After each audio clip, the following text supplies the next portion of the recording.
കസവുടുത്ത് ഭരണഘടനയേന്തി രണ്ടാം ഇന്ദിരാഗാന്ധി പ്രിയങ്ക ഗാന്ധി ലോക്സഭയിൽ.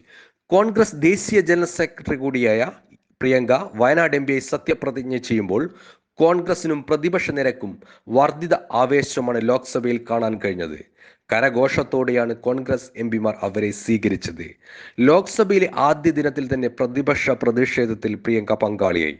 അദാനി വിഷയത്തിൽ ശക്തമായ പ്രതിഷേധമാണ് പ്രതിപക്ഷം സഭയിൽ ഉയർത്തിയത്. വെള്ളിയാഴ്ചയും പ്രതിഷേധം തുടരുകയാണ്. പ്രിയങ്ക ഗാന്ധി കേരളീയ വേഷത്തിൽ പാർലമെന്റിൽ എത്തുമ്പോൾ ഇന്ദിരയുടെ രണ്ടാം ജന്മമായിട്ടാണ് കോൺഗ്രസ് വൃത്തങ്ങൾ വിലയിരുത്തുന്നത്. മുമ്പ് ഇന്ദിരാഗാന്ധിയും കേരളീയ വേഷത്തിൽ പാർലമെന്റിൽ എത്തിയിരുന്നു. പ്രിയങ്ക ഗാന്ധി ലോക്സഭയിൽ എത്തുന്നതിലൂടെ കോൺഗ്രസ് നിരക്ക് കൂടുതൽ കരുത്താർജിക്കുമെന്നാണ് രാഷ്ട്രീയ കേന്ദ്രങ്ങൾ വിലയിരുത്തുന്നത്. ഇന്ത്യ എന്നാൽ ഇന്ദിര എന്നൊരു കാലമുണ്ടായിരുന്നത് ദേശീയ രാഷ്ട്രീയത്തിൽ മാത്രമായിരുന്നില്ല, അന്തർദേശീയ തലത്തിലും അവർക്ക് ഏറെ സ്വാധീനമുണ്ടായിരുന്നു.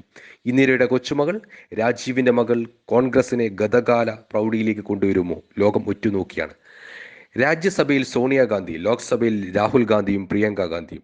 പാർലമെന്റിൽ നെഹ്റു കുടുംബത്തിന് സ്വാധീനം വർദ്ധിക്കുന്നത് കോൺഗ്രസിനും രാഷ്ട്രത്തിനും ഗുണം ചെയ്യുമോ? നമുക്ക് കാത്തിരുന്ന് കാണാം.